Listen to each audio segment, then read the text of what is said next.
કાજલ બુલેટિનમાં આપનું સ્વાગત છે।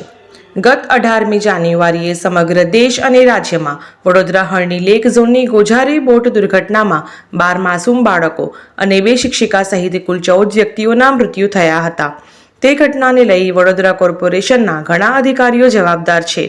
જેના ઉપર આજ દિન સુધી કોઈ કાર્યવાહી ન થતાં આજે વડોદરા મહાનગરપાલિકાની વડી કચેરી ખાતે વડોદરા શહેર યુથ કોંગ્રેસના પવન ગુપ્તાની આગેવાની હેઠળ deputy municipal commissioner Shri Hasmukh પ્રજાપતિને આવેદનપત્ર સાથે ગુલાબ આપી અભિનંદન સાથે પોતાનો વિરોધ નોંધાવ્યો હતો અને સાથે એવી ચીમકી ઉચ્ચારી હતી કે આવનારા દિવસોમાં જવાબદાર અધિકારીઓની ધરપકડ નહીં કરવામાં આવે તો એમના ઘરે જઈ તેમને અહેસાસ કરાવવામાં આવશે। રિપોર્ટ સાદિક કાજલવાલા।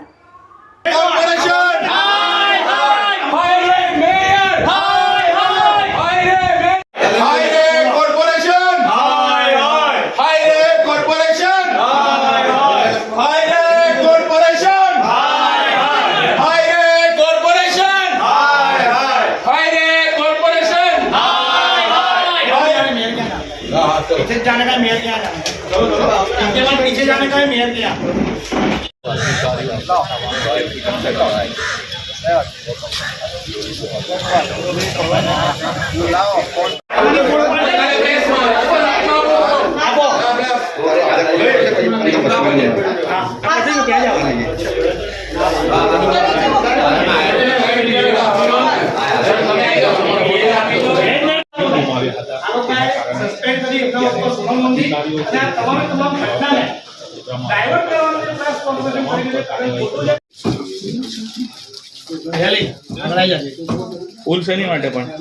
सर आपने खूब खूब अभिनंदन के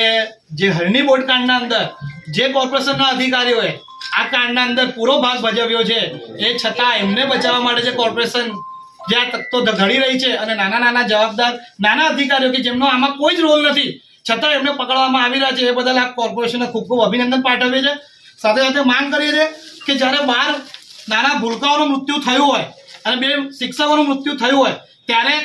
પોતાના માહિતાઓને બચાવવા કરતા જે સત્ય છે એના પર ધ્યાન આપી જે જવાબદાર અધિકારીઓ છે। વડોદરા શહેરમાં ગયા માહના 18 તારીખે સમગ્ર દેશને હચમચાવી નાખે એવી એક દુઃખદ ઘટના ઘટી હતી, જે ઘટનામાં 12 માસૂમ બાળકોને 2 શિક્ષકોનું મૃત્યુ થયું। જે તે સમયે દેશના મુખ્યમંત્રી અને ગૃહમંત્રી અહીંયા દોડી આવ્યા હતા અને એમને એવો આદેશ કર્યો હતો કે આવનાર 10 દિવસના અંદર જવાબદાર અધિકારીઓ અને જવાબદાર લોકોના ઉપર કાર્યવાહી થવી જોઈએ, એમને પકડવામાં આવે। પણ એમની એ વાતના રદ્દિયા ઉડાઈ કોર્પોરેશન દ્વારા ફક્ત ને ફક્ત કોન્ટ્રાક્ટરોને નાટકીય ધમકી પકડી અને કોર્પોરેશનના મોટા જવાબદાર અધિકારીઓને બચાવવાનો કારસો, જે ખૂબ જ એવું કહેવાય કે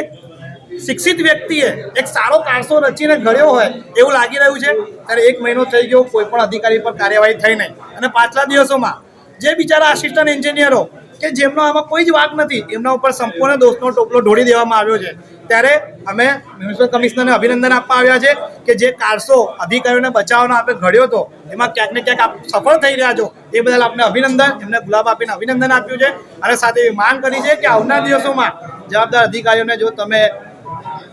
રાજા સામે નહીં લાવો, જવાબદાર અધિકારીઓને તમે અરેસ્ટ નહીં કરાવો, એના ઉપર કાર્યવાહી નહીં કરો તો એ અધિકારીઓના ઘરે જે એમને મોડું કાળું કરી અને એમને એવો અહેસાસ કરાવીશું કે એમને જે કૃત્ય કર્યું છે એ હકીકતે ખૂબ જ દુઃખદ છે, એની જવાબદારી નૈતિક તરીકે એમને સ્વીकारવી જોઈએ। इस वीडियो को लाइक करें, हमारे चैनल को सब्सक्राइब कर बेल आइकन जरूर प्रेस करें